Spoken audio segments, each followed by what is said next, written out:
Selamat siang pemirsa, kembali lagi bersama saya Lara Septiatomi dan rekan saya Muhammad Dali Sampurno akan menemani Anda selama beberapa menit ke depan dalam Spontaneous.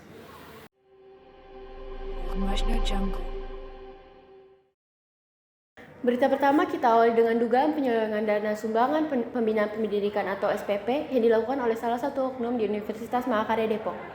Kejadian ini diawali dengan salah satu laporan mahasiswa yang mengaku bahwa setoran SPP-nya tidak nyampe ke yayasan. Atas kejadian ini, diduga kerugian mencapai 11 miliar rupiah. Awal permasalahan ini terjadi ketika para mahasiswa mulai membayar uang kuliahnya kepada salah satu oknum, tetapi ternyata oknum tersebut tidak menyetorkan uangnya kepada yayasan. Sekarang oknum tersebut sudah berhenti dari pekerjaannya dan sekarang kasus hukum tengah berjalan.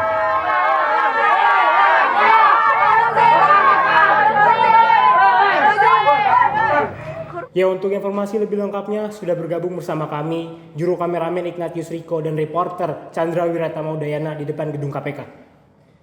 Baik, terima kasih Gali. Oke pemirsa, saya sedang berada di gedung KPK dan di belakang saya ada mahasiswa dan mahasiswi yang sedang lagi demo. Dan di belakang saya juga ada penegak hukum Rektor UMD. Mari. Maaf, permisi. Bakar aja lah. Oke. Bapak-bapak, bagaimana kelanjutan dari kasus ini, Pak? Ya, seperti yang kita ketahui bahwa proses hukum ini akan terus berlanjut dan pihak berwenang juga masih akan terus mencari bukti-bukti yang akan menjadi kelanjutan dari kasus tersangka tersebut agar terjadi yang sangat jelas. Baik Pak Bowo, terima kasih atas keterangannya yang telah Bapak berikan. Terima kasih banyak ya. Ya, jadi berdasarkan keterangan dari kuasa hukum Rektor UMD tadi, dapat kita ketahui bahwa Rektor UMD saat ini sedang diproses dan akan dihukum oleh KPK dan pihak berwenang lainnya. Demikian liputan situasi di tempat. Saya Chandra Wiratama Udayana, kembali di Pressor Studio. Ya, baik Chandra, terima kasih atas informasinya. Kami di studio masih terus menunggu pengembangan dari kasus ini. Selamat kembali bekerja, Chandra. Selanjutnya kita akan mencari salah satu perwakilan korban korupsi SPP setelah jeda-jeda berikut ini. Action, boy, action! Yang Beb! Yuhu! Yang Beb! HL, ada BBQ gak? DC. HL? BBB kanen ha. HL, LISM BBQ GP. HL, LGPR KSM BBQ G. HLP, MBBQ DC G. HL?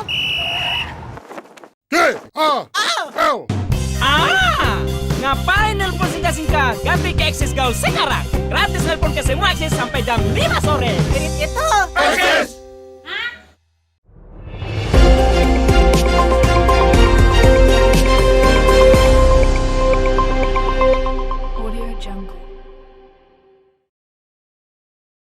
Baik pemirsa, saat ini kita sudah terhubung dengan reporter kami dan perwakilan mahasiswa sebagai korban korupsi dana SPP.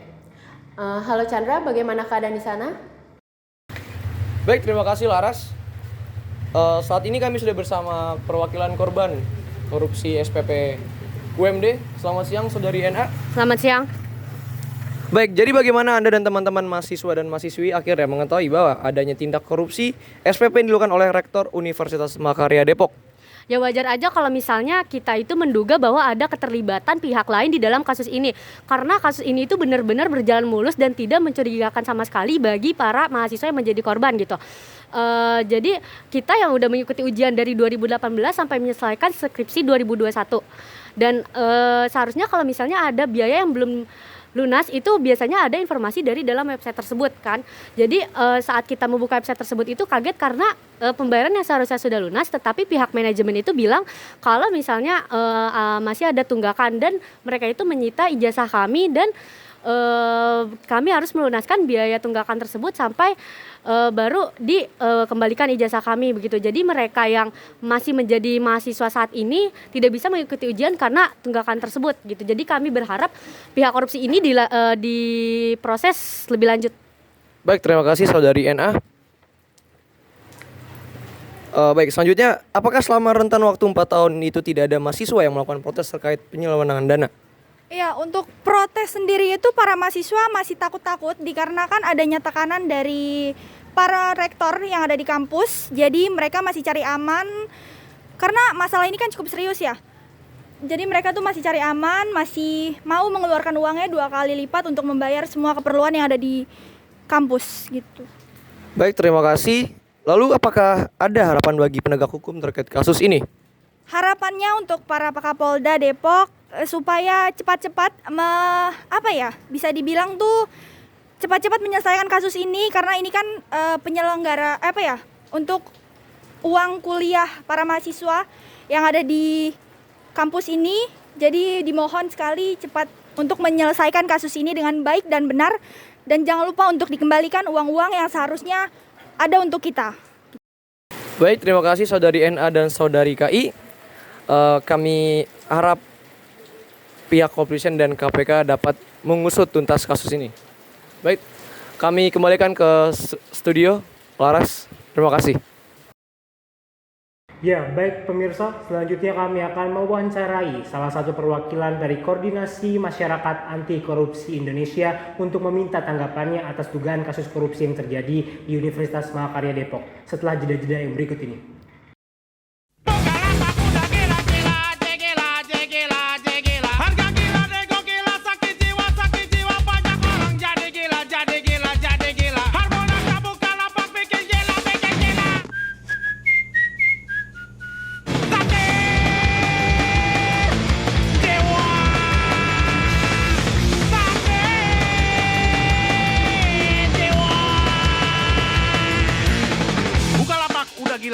Udah gila. Harbolnasnya Bukalapak bikin gila. Dewa.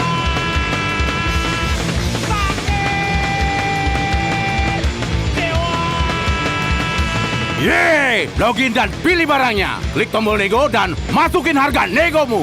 Nego terus sampai dapatin harga sakit jiwanya. Wey, jangan lupa bayar ya. Ayo, buruan gila. Update aplikasimu sekarang.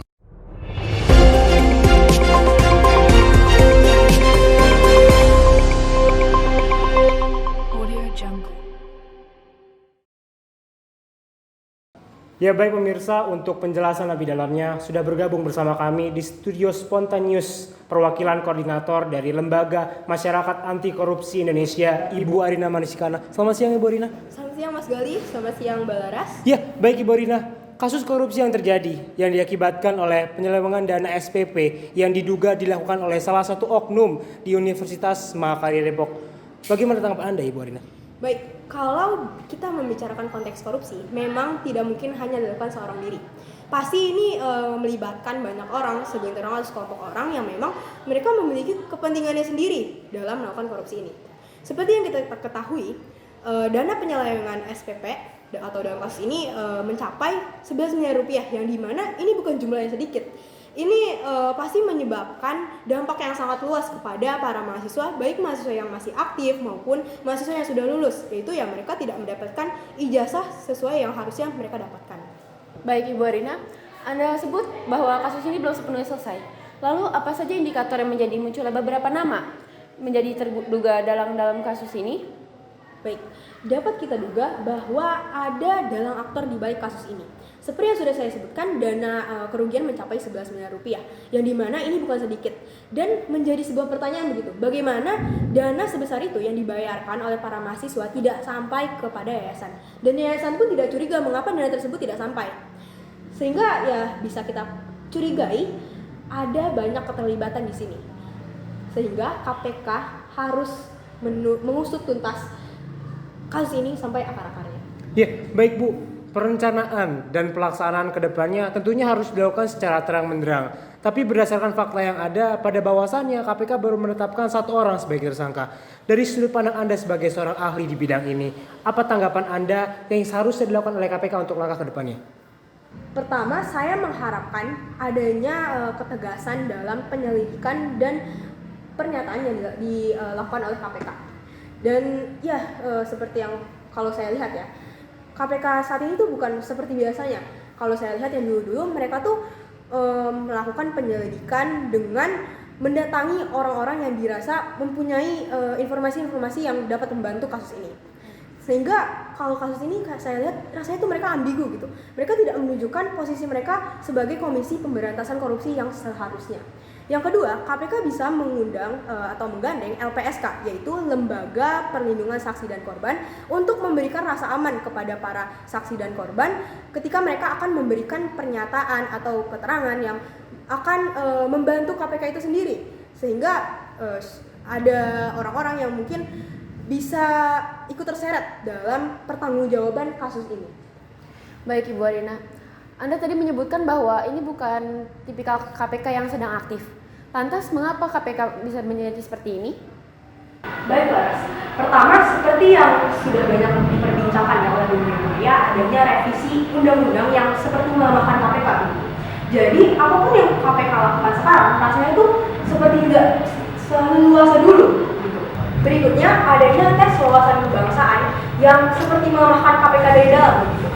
Tes ini menyebabkan banyaknya pegawai-pegawai senior KPK yang menjadi dinonaktifkan. Jadi ini menjadi imbas gitu kepada kinerja KPK itu sendiri. Seperti ketika mereka melakukan penyidikan, rasanya tuh adrenalin mereka dalam melakukan penyidikan itu menurun.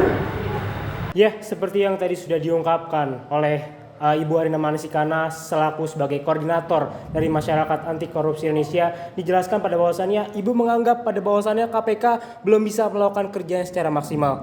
Ya, mungkin seperti yang tadi sudah diberikan keterangan oleh Ibu Arina Manasikana pada bahwasannya seharusnya KPK bisa bekerja lebih baik lagi, dan kita masih terus menunggu pengembangan dari kasus ini dan masih terus juga menunggu langkah jemput bola yang seharusnya bisa dilakukan oleh KPK dan seharusnya diadakan perlindungan atas para saksi dan korban. Terima kasih banyak atas Ibu Arina Manasikana, waktunya sudah menyempatkan diri untuk bisa hadir di studio Spontaneous hari ini. Salam sehat Ibu Arina.